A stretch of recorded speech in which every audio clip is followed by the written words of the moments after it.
I know how angry you are, and I know what you're angry about. I'm going to end tonight, as I always aim to, on a positive note. But let's start with this.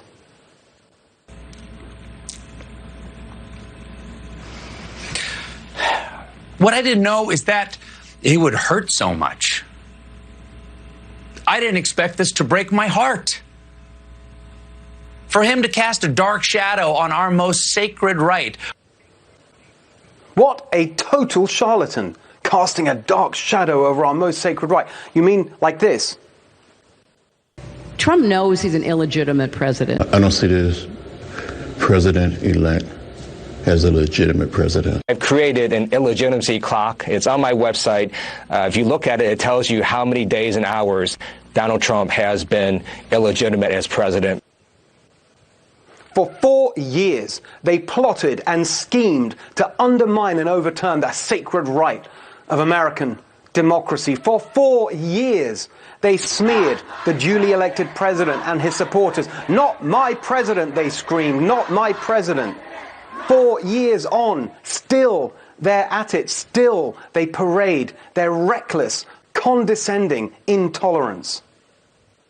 I'm not going to say that 50% of Americans are racist and sexist and homophobic, but I will say that that tells me that they will look the other way to that kind of behavior, to the plight of their fellow Americans, if personally they feel that they are doing okay and that they will do better under that type of presidency. And that, I think, is despicable. It is un-American.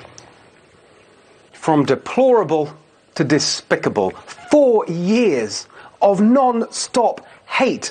And now they want the Americans they dismiss and demean to just roll over and pay homage to the new regime. No, no, no.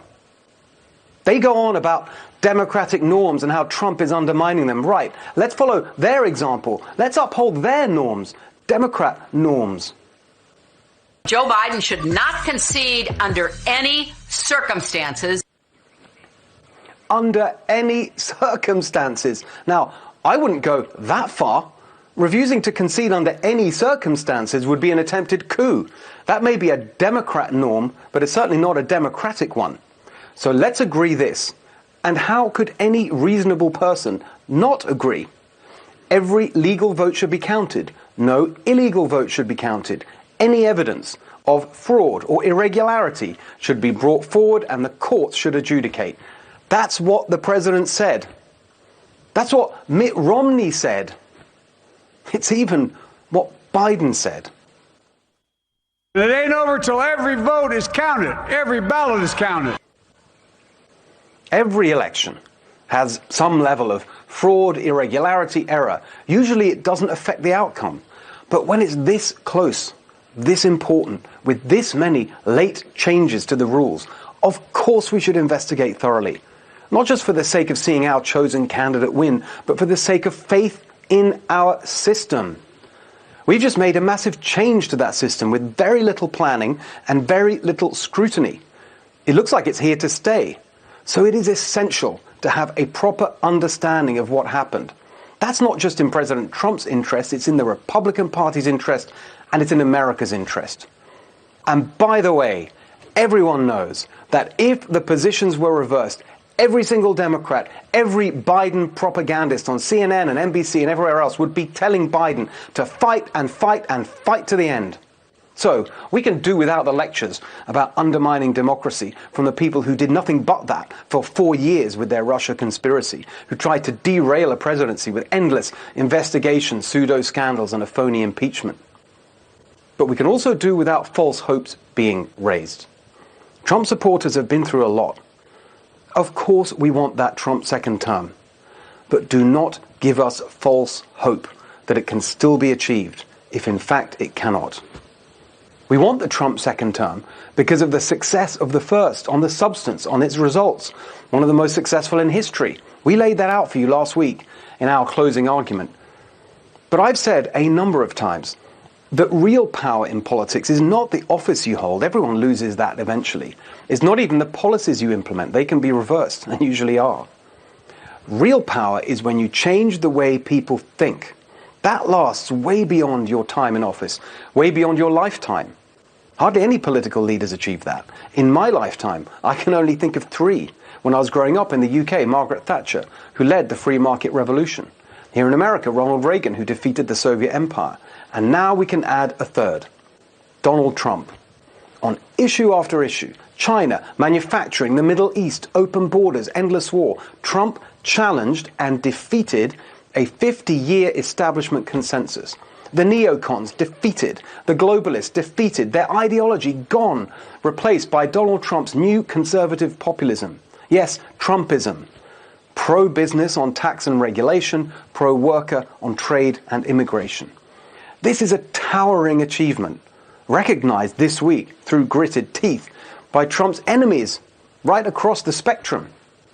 From progressives like Jamel Bouie in the New York Times, to mainstream Democrats like Claire McCaskill, to never-Trumpers like Andrew Sullivan, who wrote, Trump's core message was seared into one of our major political parties for the foreseeable future and realigned American politics.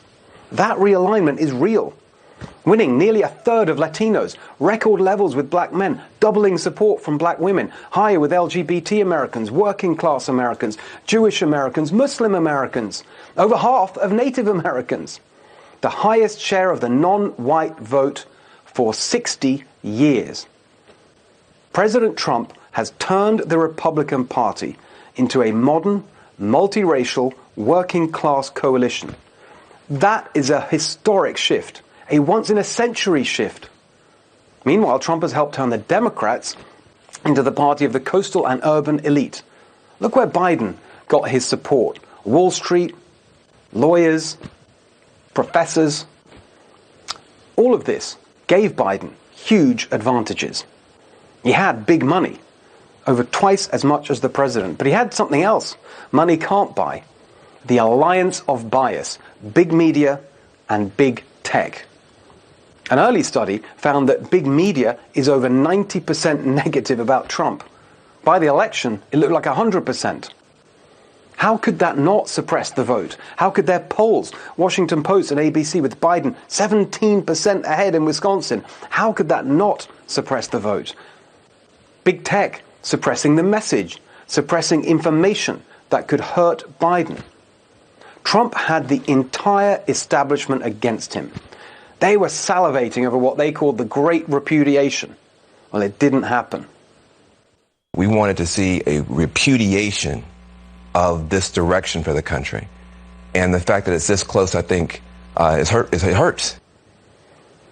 Republicans won in the Senate, won seats in the House, won state legislatures. The Trump haters say that shows voters wanted Republicans, but not Trump. But compare these results with 2018, when it was Republicans on the ballot without Trump. Then there really was a blue wave. Not this year. It was Trump who saved the Senate, Trump winning seats in the House, Trump getting those state houses back. If Biden is eventually certified, he'll have no mandate. No mandate on policy. He never talked about his policies. No mandate even for his mask mandate. Trump won the places where the virus is worst. Latinos, black Americans, working Americans. They chose Trump recovery, not Biden shutdown. And if anyone tries any of that, I'm telling you now, here on this show, we will resist, resist, resist. Yes, we're the home of positive populism, pro-worker, pro-family, pro-community, and pro-America. But if there is any retreat to establishment rule, whether from Democrats or Republicans like Lindsey Graham or Liz Cheney, we will be the home of the peaceful resistance. In this election, Donald Trump confounded the pollsters and the snooty establishment once again, this time with his promises delivered, his record established, his fight against woke supremacy. When you consider the forces ranged against him, while it may yet be a political victory, there is absolutely no doubt at all that he won a moral victory, and one that will endure for generations.